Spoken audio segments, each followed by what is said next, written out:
She's a Lone Ranger. Yes. Chief Mwenga Wazimu, that's a name. Chief Mwenga Wazimu on Facebook says, PK and Tuju, let's shock everyone, including the opinion polls and the gentlemen. I truly respect Mr. Kerero, but he thinks that they need to shock you, Kerero Wangoge. Isn't that what I said? PK and Tuju. Yes. Maybe PK and Tuju are actually just timing their kick. Yes. And me, from where I see it, I just said it. And I said it's an important investment. It may not happen in 2013. That is what I would like to see. Yeah. Do you think it's an important investment, Mwenda Njoka? I think it is. Do you think it stands a chance of changing this country, especially if Peter Kenneth does not become president, and then Peter Kenneth is not in parliament, Peter Kenneth is not in the cabinet, Peter Kenneth stops being in the headlines, on the standard. The idea is bigger. 5 years. The idea is bigger than Peter Kenneth. Please remember that. But he needs a champion, and he is a champion. He is the face of this idea. Let me answer by saying that ultimately that's where Kenya shall go, for sure. Because even after you have felt comfortable voting as a Kikuyu or Kamba or Luo, ultimately there is a little more you need than just feeling comfortable. Ultimately, Kenya went into multi-party democracy. Right. Did Jaramogi Oginga Odinga benefit from it?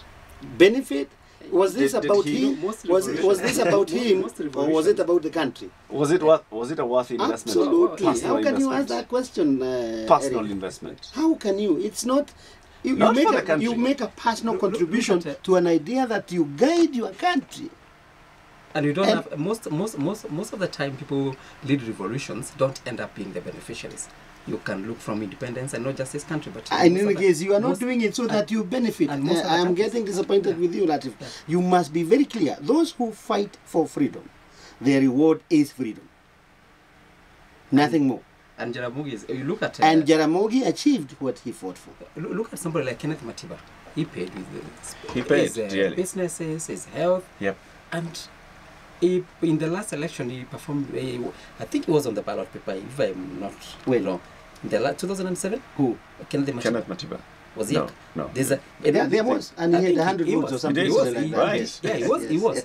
He didn't. People have forgotten about him. His businesses have collapsed and things, and his health is in bad health. He didn't benefit in any way. Look at, for instance, even in places like US, Martin Luther King. He fought for blacks and everything. Ultimately, he died, and who comes to benefit? Obama, who has nothing to do with the black empowerment and all that. 40 years later, so it's the same thing. Jaramogi Oginga Odinga fought for independence. He declined to become president in 1963. Absolutely, at that time, yes. And he moved on. But Raila Odinga is on the grasp of becoming president of this country as a result of the investment that his father did. Now, let me answer you, Kerero Wangoge. The point I'm trying to make by bringing those gentlemen to this topic is because you're saying Peter Kenneth is making a worthy investment that will come to bear fruit in future. Yes. Let's then make it clear that the fruit shall not be his. It will not be to his benefit. No. He may be making this sacrifice for the greater good of the nation. Absolutely. But Peter Kenneth will not get anything out of it. It can go two ways. He actually is still, because when you look at it in terms of age, he's still not even 50. So in another 5 years, he'll be around, let's say, 55 at most. So he still has a chance of becoming this country's president, or even another 10 years. It is important that our listeners and every Kenyan understands this, that when you make a contribution towards a political process or to the development of your country, you must never confuse that with your personal benefit. It may come, it may not come, but you continue regardless. So when I say these two gentlemen are investing in the future, I do not in any sense mean that they shall benefit directly as individuals or even their families later on in that investment. But it's a very important investment for all of us to make, because that's where we end up inevitably. In another 50, 100 years, that's the only place we can go. Hakuna pahali pengine. It's the best route for Kenya. Yeah. It is the inevitable. We shall get there because finally we shall start having debates about what is your take on the banking rates, what's your take on control of fuel prices, what is your... And how does it affect you? Exactly. Irrespective of your tribe. Right now, nobody cares about those issues. It's so sad. So we need to lift... Not everybody. Christine Chichian says, Goge and Joka analyst, what names? And why I'm a Luo, but I'm a team Peter Kenneth. Whether he's investing in the future or not, I know who has my vote. Wow. Exactly. So what we're saying is that is the germination of the seed we're looking forward to. And the tree will be strong. Because even after I declare Magikuyu, the confusion has been, and this is an intellectual articulation that has been very badly done by the generation ahead of me, is that there was a demand that I stop being Kikuyu, I become something else. Yeah. That is what shames us into saying, no, you can't take away my Kikuyuness. I stick with it as if I'll eat it. I don't eat it. The important thing, in order to persuade me out of that stupidity, is to say, okay, Kiril, you're a Kikuyu, I know. Good. And then what? That's the point. And then what?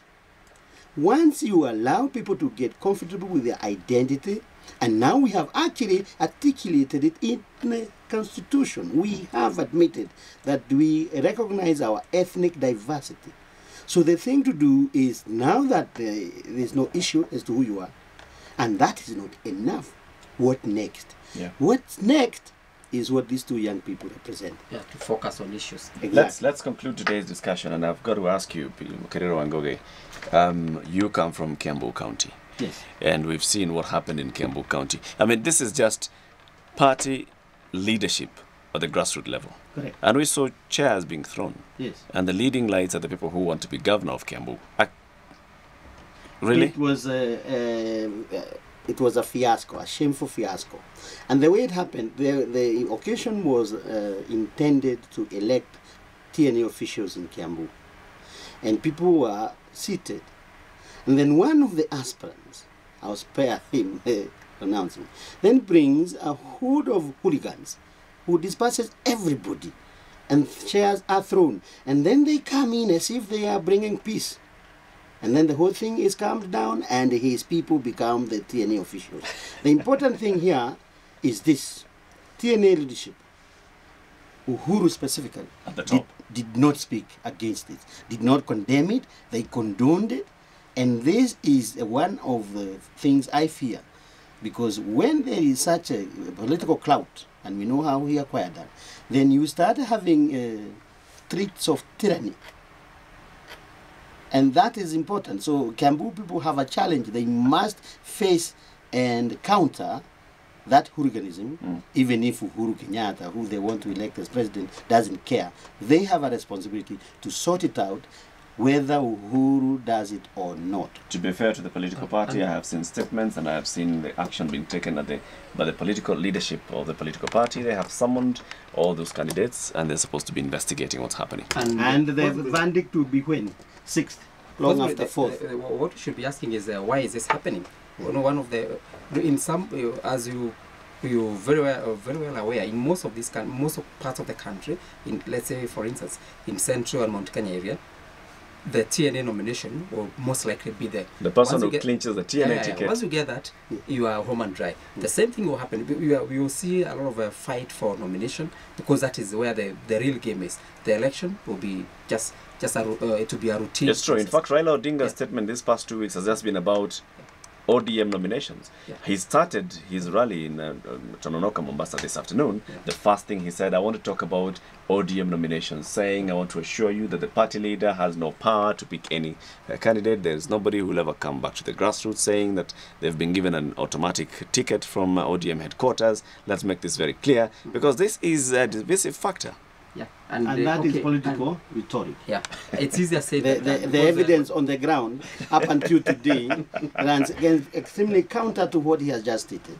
Some things are said in a political rally that do not reflect what it's just PR purposes. Absolutely. Yeah, Thank you very much. I've got to end this show now. Thank you very much, Mwenda Njoka, Managing Editor, Sunday Standard. And your column today was very, very truthful, and you talked about what we've just been saying. It's all about political, tribal alliances and tribal politics in Kenya. What page is it again? 13. Page 13 of the Sunday Standard. Just read it. Mwenda Njoka, the Managing Editor. He's talking about the politics of tribes and the reason why Kenya needs to move away from this. And I second that, Mwenda. I think, and it's the same thing you've done, Kerero Wangoge. We need to move from tribal politics and start thinking of issues. But not by asking people not to appreciate their cultural or ethnic heritage. That needs to be maintained. That is an important distinction. Thank you. Norman Hamala says, at least a mature political forum differentiate between personal ideas and national ideas. I rest my case. Thank you very much, Norman, and have a very good week ahead. Thank you for posting all your comments on Capital FM Kenya on Facebook and also my Facebook page, Eric Latif. Also on Twitter, we have been hashtagging #Talk360. My name is Eric Latif. Have a week that reflects the spirit of Kenya. Talk 360 with Latif.